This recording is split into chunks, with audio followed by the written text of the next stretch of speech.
kita melihat sesuatu yang sangat indah misalkan. Jangan katakan wow, keren. Atau yang semisalnya. Tapi subhanallah, masya Allah, Allahu akbar. Masya Allah. Ini diantara bagaimana kita mewujudkan ya tadabbur kita terhadap ayat alhamdulillahirabbil alamin. HiPod Hijrah TV Podcast, Go to Sunnah. Assalamualaikum warahmatullahi wabarakatuh. Assalamualaikum warahmatullahi wabarakatuh. Alhamdulillah, salatu wassalamu ala rasulillah wa ala alihi washabihi ajmain, amma ba'du. Pemirsa Hijrah TV yang semoga senantiasa dirahmati Allah Subhanahu wa taala. Berjumpa kembali dengan saya Abu Rizky dalam program acara HiPod Hijrah TV Podcast. Alhamdulillah hari ini kita sudah ditemani oleh salah satu guru kita. Beliau adalah Ustadz Wahyu Abu Ubaid Hafidhahullah Ta'ala. Kita langsung sapa saja beliau, pemirsa. Assalamualaikum warahmatullahi wabarakatuh, Ustaz. Waalaikumsalam warahmatullahi wabarakatuh. Masya Allah, apa kabar Ustaz? Khair, alhamdulillah. Kaifa antum? Alhamdulillah, Ustaz baik juga Ustaz. Alhamdulillah. Syukran jazakumullahu khairan atas waktu yang sudah antum luangkan Ustaz sehingga bisa hadir di studio podcast kita Ustaz. Wa antum. Masya Allah. Ustaz, insya Allah hari ini kita akan membahas tentang tadabbur Al-Quran Ustaz. Insya Allah. Jadi supaya kita lebih paham apa sih sebenarnya tadabbur Al-Quran itu Ustaz. Fadhil Ustaz. Tadabbur Al-Quran itu ada beberapa makna. Ya, kalau secara bahasa Indonesia mungkin gampangnya adalah perenungan. Bagaimana kita merenungkan Al-Quran itu. Kalau seperti dijelaskan oleh Syekh As-Sa'di rahimahullah ya. Beliau mengatakan at-ta'ammulu fi ma'ani wa tahdiqul fikri fihi wa fi mabadi'ihi, yaitu ta'ammul tadi merenungkan makna-maknanya, memusatkan pikiran terhadap apa yang ada di dalam ayat yang kita baca itu. Ya, dan juga apa ini mungkin latar belakang ayat ini seperti apa, tujuannya apa, yang berujung kepada al-amal, pengamalan. Ujungnya itu. Ya, jadi bukan hanya direnungkan begitu saja, tapi berujung dengan amal. Betul Ustaz. Yaitu praktek dari apa yang sudah kita renungkan, yang kita pikirkan tadi. Masya Allah. Seperti itu. Allah alam. Nah Ustaz, berarti pada saat kita mentadaburi berarti kita harus tahu artinya Ustaz ya. Ya. Terus kita renungkan, habis itu diamalkan. Kalau nggak diamalkan berarti melamun Ustaz. Nah itu tadi pengamalan yang memang harus kita lakukan Ustaz. Nah perintah tadabur ini Ustaz, apakah memang ada perintah untuk kita mentadaburinya? Iya, ada. Ya, Allah Subhanahu wa taala mengatakan tentang tadabur ini di beberapa ayat. Di antaranya dalam An-Nisa ayat 82, Allah mengatakan afala yatadabbaruna al-Qur'an walau kana min 'indi ghairillahi lawajadu fihi ikhtilafan katsira. Mengapa mereka itu tidak mau mentadaburi Al-Qur'an? Yang seandainya Al-Quran ini datang dari selain Allah, maka tentu mereka akan mendapati di dalamnya itu banyak sekali pertentangan. Ya, sebagaimana halnya kita nulis buku, nulis kitab, ya, ada kalanya di sini kurang, harusnya ini diawalkan, harusnya ini diakhirkan, ya, dan seterusnya. Tapi kalau Al-Quran nggak ada yang seperti itu. Semuanya pas. Ya, Allah mengatakan, afala yatadabbaruna Al-Quran. Mengapa mereka tidak mau mentadabburi Al-Quran? Masya Allah. Ya, yang dalam ayat yang lain, yaitu dalam Muhammad ayat 24, afala yatadabbaruna Al-Quran am ala qulubin aqfaluha. Ya, mengapa mereka tidak mau mentadabburi Al-Quran? Apakah mereka tidak mau mentadabburi itu? Atau di dalam hati mereka itu ada kuncinya, tergembok, hatinya sudah terkunci sehingga tidak mau merenungkan Al-Quran. Apakah seperti itu? Yang ini semua adalah dalil yang menunjukkan akan bahwa kita ini diperintah untuk mentadabburi Al-Quran. Bahkan secara khusus Allah Subhanahu wa taala juga menyatakan dalam surat Shad ayat 29, ya, kitabun anzalnahu ilaika mubarakun liyadabbaru ayatihi wa liyatadzakkara ulul albab. kitab Al-Quran ini yang diturunkan kepadamu mubarak, kitab yang banyak berkahnya, kitab yang banyak kebaikannya. Tujuannya apa? Liyadabbaru ayatihi waliyatadzakara ulul albab. Agar mereka mau mentadaburi ayat-ayatnya dan diambil pelajaran oleh orang-orang yang berakal. Masya Allah. Ya, itu diantara dalil akan bagaimana Allah Subhanahu wa Ta'ala memerintahkan untuk kita ini mentadaburi Al-Quran. Maka sangat berhajat, ya. Kita tentu semua sangat berhajat untuk mentadaburi Al-Quranul Karim. Masya Allah. Nah, Ustaz. Masya Allah, Ustaz, setelah antum jelaskan tadi perintahnya, malah itu perintah langsung dari Allah Subhanahu wa Ta'ala, Ustaz, ya, untuk kita melakukan atau mentadaburi. Jadi kita jangan sampai ini, Ustaz, jangan sampai terlena, jangan sampai kita tidak pernah sama sekali gitu, Ustaz, dalam kehidupan kita sehari-hari. Nah, ini Ustaz, terkait dengan yang sudah antum jelaskan tentang dalil tersebut, setelah kita tahu dalilnya, bagaimana nih Ustaz hukum bagi seorang muslim nih Ustaz untuk mentadaburi? Nah, untuk mentadaburi itu Ustaz, hukumnya bagaimana Ustaz? Wajib. Wajib Ustaz, ya. Kita semua harus mentadaburi Al-Quran itu. Bukan kita baca-baca begitu saja. Tapi harus ada usaha, walaupun tentu kemampuan kita berbeda-beda. Betul, Ustaz. Ya, sehingga misalkan seorang setiap hari membaca Al-Fatihah. Berapa kali kita ini membaca Al-Fatihah? Sehari saja udah sangat banyak kali, ya, kita baca Al-Fatihah. Jangan sampai kita baca Al-Fatihah, baca dan baca, tapi nggak tahu maknanya. Sehingga akibatnya apa? Orang yang tidak sama sekali mengetahui makna apa yang dia baca, banyak sekali terjerumus kepada ketergelinciran dan dosa, bahkan karena tidak tahu apa yang dia ucapkan. Masya Allah, betul. Ya, sehingga kita semua diperintahkan. Betul, Ustaz. Kita semua ini diperintahkan oleh Allah Subhanahu wa Ta'ala untuk mentadaburi Al-Quran. Sehingga di antara maknanya tadilah mengandung celaan. Kenapa mereka tidak? Ya, apakah mereka tidak mau mentadaburi Al-Quran itu? Yang maknanya adalah tadaburilah oleh kalian. Begitu. Ya, yang secara asal yang dikatakan dalam kaidah bahwa perintah itu asalnya adalah menunjukkan akan kewajiban. Ya, hanya tentu saja kita berbeda-beda, ya, mungkin keilmuan kita dan seterusnya. Betul, sehingga tingkat sejauh mana kita mentadaburinya tentu juga berbeda. Namun intinya semuanya harus ada usaha untuk itu. Betul, Ustaz. Nah, sehingga seperti di surat Shad tadi Allah mengatakan kitabun anzalnahu ilaik mubarakun liyadabbaru ayatihi, agar mereka mentadaburi ayat-ayatnya. Nah, baik. Seperti itu. Semoga Allah mudahkan untuk kita semua. Amin. Dengan berbeda atau bertingkat-tingkatnya kemampuan dan keilmuan kita. Tapi masing-masing harus ada bagian untuk itu. Masya Allah. Berarti jangan hanya sekedar membaca, Ustaz, ya. Jangan sekedar tilawah Al-Quran, jangan sekedar menghafal, tapi ternyata mentadaburi ini wajib juga, Ustaz. Masya Allah. Jelas ini Ustadz, karena tadi antum sebutkan juga salah satunya di kewajiban kita pada saat sholat, Ustadz. Bagaimana tidak kalau kita tidak hafal tadi, mungkin banyak yang kita jadi tidak khusyuk dan sebagainya, Ustadz. Nah, mungkin ini Ustadz bisa antum jelaskan terkait dengan hal itu, Ustadz. Mungkin ini supaya lebih memperjelas lagi kepada kita semua, Ustadz. Itu manfaatnya apa sih, Ustadz? Ini kadang-kadang orang kalau belum tahu manfaatnya pada ini Ustadz, kurang termotivasi gitu, Ustadz. Nah, Ustadz, ilmu sumber intinya adalah Al-Quranul Karim. Kalau setiap orang ditanya, kenapa kamu belajar suatu ilmu? Tentu ingin faham terhadap itu. Betul, Ustadz. Dalam semua cabang ilmu, ingin faham. Kalau saya pengen belajar itu, ya coba-coba aja, ya. Ini main-main namanya, ya. Main-main, Ustaz. Tapi kalau secara asal namanya menuntut ilmu adalah ingin faham terhadap sesuatu itu.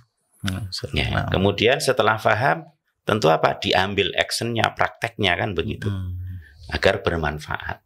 Nah, lebih-lebih di atas itu semua, di atas ilmu yang sangat banyak itu adalah Al-Quranul Karim sebagai sumber ilmu, adalah tentu maksudnya dan tujuan kita mentadaburi Al-Quran adalah supaya faham dan bisa mengamalkannya tadi. Nah, itu dia, Ustaz. Yang seperti dicontohkan oleh Ibunda Aisyah radhiyallahu anha ketika beliau ditanya, bagaimana akhlak Rasulullah Sallallahu alaihi wasallam. Ibunda Aisyah mengatakan apa? Kana khuluquhul Quran. Akhlak beliau itu Al-Quran. Masya Allah. Berarti beliau adalah orang yang membaca Al-Quran, mentadaburnya dan mengamalkannya. Yang kita semua diperintah untuk seperti itu. Kita semua ini diperintah untuk mengikuti Rasulullah Sallallahu Alaihi Wasallam. Di antaranya bagaimana sikap kita ya terhadap Al-Quran. Apa yang harus kita lakukan kepada Al-Quran? Ya seperti yang dilakukan oleh Rasulullah Sallallahu Alaihi Wasallam. Bagaimana atau apa yang beliau lakukan terhadap Al-Quran? Ya membacanya. Kalau beliau sekali baca, terus Allah buat hafal memang. Sanuqri'uka fala tansa illa masya Allah, akan kami bacakan Al-Quran itu kepadamu sehingga kamu tidak akan lupa kecuali apa yang Allah kehendaki. Ya, beliau membaca, yani menghafal. Dan maklum bagi kita, maksud membacanya itu bukan kayak kita gitu kan. Beliau nggak bisa baca seperti yang kita lakukan. Sehingga Allah bacakan kepada beliau, terus beliau hafal. Terus beliau fahami dan dikerjakan. Jadi tujuan inti kenapa kita mentadaburi Al-Quran adalah untuk mengamalkannya. Di samping tentu apa? Kita ingin mendapatkan pahala ya, dan faedah-faedah yang lain dari membaca dan merenungkan ayat-ayat Allah Subhanahu wa Ta'ala, ketenangan jiwa dan seterusnya. Intinya adalah untuk diamalkan, dipraktekkan. Seperti tadi Ibunda Aisyah ditanya bagaimana akhlak Nabi, yakni perilaku ya, perbuatan Nabi setiap hari itu seperti apa? Kana khuluquhul Quran. Akhlak Nabi, perilaku Nabi setiap hari itu adalah Al-Quran. Sehingga seolah Quran berjalan. Sallallahu alaihi wasallam. Allah Ta'ala mengatakan tentang beliau, laqad kana lakum fi Rasulillahi uswatun hasanatun liman kana yarjullaha wal yawmal akhir. Sungguh telah ada pada diri Rasulullah itu uswatun hasanah. Nah, semoga Allah mudahkan untuk kita mentadabburi Al-Quran dan mengamalkannya. Amin, amin ya rabbal alamin Ustaz. Masya Allah Ustaz, nih alhamdulillah kita sudah tahu manfaatnya Ustaz ya. Jadi mudah-mudahan nih saya pribadi dan terutama kaum muslimin seluruhnya Ustaz, jadi bisa termotivasi untuk mentadaburinya Ustaz. Nah, ngomong-ngomong nih Ustaz, ada nggak sih Ustaz tipsnya nih Ustaz supaya kita bisa maksimal nih mentadaburi Al-Quran Ustaz? Tentang tips atau cara bagaimana kita bisa mentadaburi Al-Quran dengan baik, itu dijelaskan diantaranya oleh Imam Ibnul Qayyim rahimahullah. Beliau berdalil dengan ayat Allah Subhanahu wa Ta'ala dalam surah Qaf ayat 37. Inna fi dzalika la dzikra liman kana lahu qalbun aw alqas sam'a wa huwa syahid. Di ayat 1 sampai 36 Allah jelaskan berbagai macam hal. Di antaranya tentang tauhid, ya, tentang bagaimana para nabi diutus, ya, dan diejek oleh manusia. Kemudian Allah sebutkan tentang para pendusta dan orang yang mendustakan, ya, ini orang-orang yang mendustakan Rasul yang diutus itu. Kemudian Allah sebutkan tentang neraka, lalu tentang surga. Setelah itu Allah katakan, Inna fi dzalika la dzikra liman kana lahu qalbun aw alqa sam'a wa huwa syahid. Sesungguhnya pada hal yang seperti itu yang dijelaskan tadi, itu betul-betul ada pelajaran bagi orang yang punya hati. Masya Allah. yakni hati yang hidup. Betul, San. Ya. Inna fi dzalika la dzikra liman kana lahu qalbun aw alqas sam'a, yang betul-betul memasang telinganya, mendengarkan betul. Wa huwa syahidun, dan dia betul-betul menyaksikan. Kata beliau yang maknanya ya berkaitan dengan ayat yang agung ini, orang yang ingin mentadabburi Al-Quran dengan baik, maka harus ada 4 hal pada dirinya. Yang pertama adalah apa yang dibaca, apa yang dia dengar. Dan tentu yang dimaksud di sini adalah Al-Quran. Kemudian yang kedua, adanya hati yang hidup. Liyunzira man kana hayya wa yahiqal qawlu 'alal kafirin. Hati yang hidup. Ya, yakni ketika kita baca Al-Quran, itu hendaknya kita betul-betul menghadirkan hati kita. Bahwa kita ini sedang diajak bicara langsung oleh Allah Subhanahu wa Ta'ala. Ya, nggak main-main kita baca Al-Quran ini. Nggak asal baca. Ya, hadirkan hati. Masya Allah. Sehingga hati kita akan hadir ke situ, merenungkannya. Ya, kemudian pasang telinga betul-betul. Apa yang Allah firmankan, apa yang Allah kisahkan, apa yang Allah larang dan seterusnya. Dan yang keempat, wahwa syahid, yaitu menyaksikan, yakni hatinya tidak lalai, tidak kemana-mana. Hati yang hidup ini tempatnya, ya, ibaratnya tempat untuk menaruh sesuatu itu sudah ada, begitu ya. Kemudian telinganya dipasang baik-baik, ya. Kemudian jangan lalai, ya. Jadi ada sesuatu yang didengar, yang direnungkan, yaitu Al-Quranul Karim, yang itulah pemberi efek terbesar. Sesuatu yang paling berefek tidak lain adalah Al-Quran.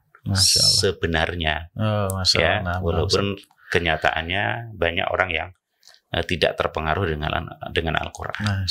Pada asalnya dialah yang paling berpengaruh. Ustaz. Kemudian adanya hati yang sehat, yang hidup, ya. Kemudian telinganya, pendengarannya dipasang betul-betul, ya, dan jangan lalai.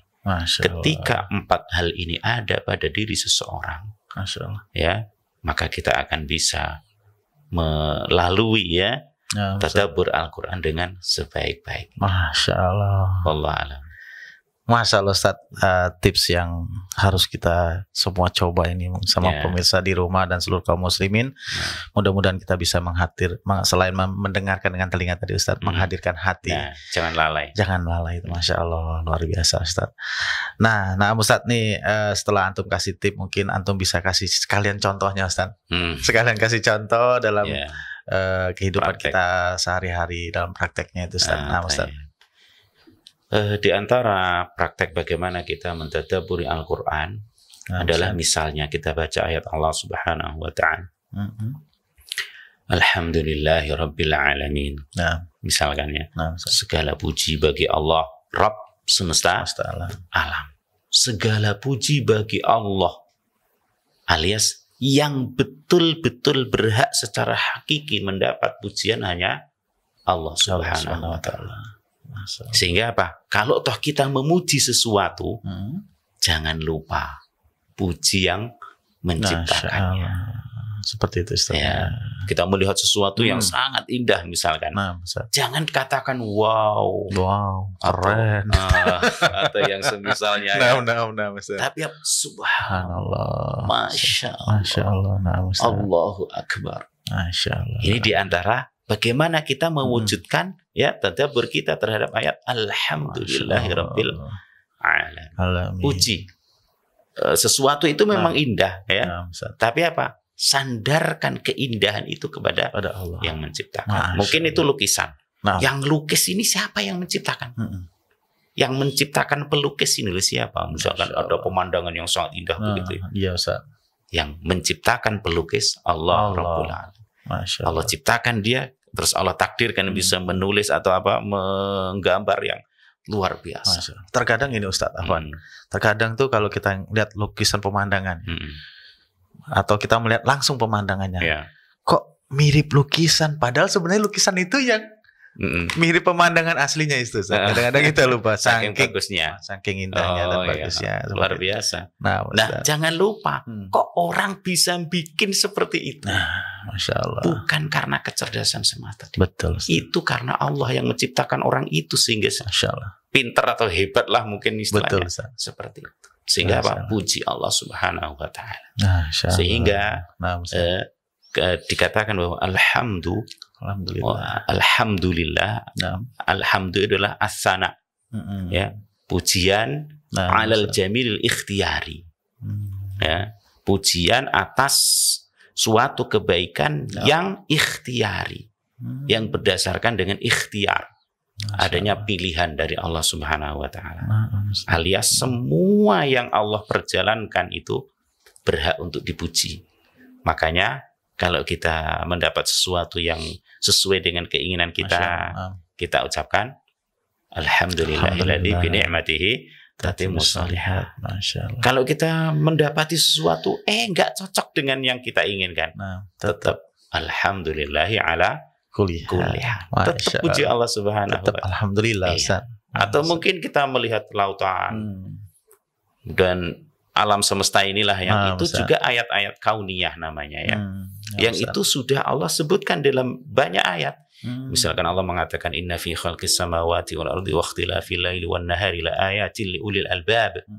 Misalkan dalam sesungguhnya pada penciptaan langit dan bumi dan bergantinya malam dan siang itu betul-betul ada tanda-tanda kebesaran Allah, tanda-tanda kekuasaan Allah bagi orang-orang yang berakal.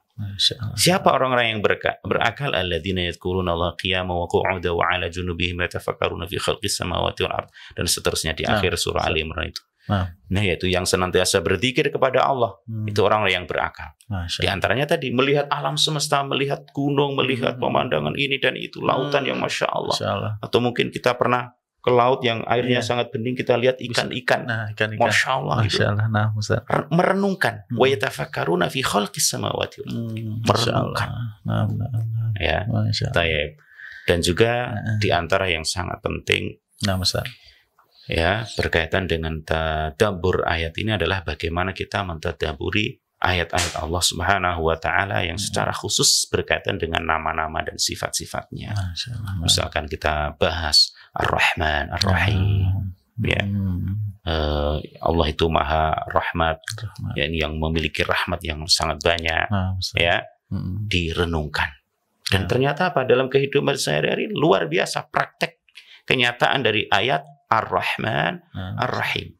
Yang dikatakan dalam hadis Allah memiliki 100 rahmat.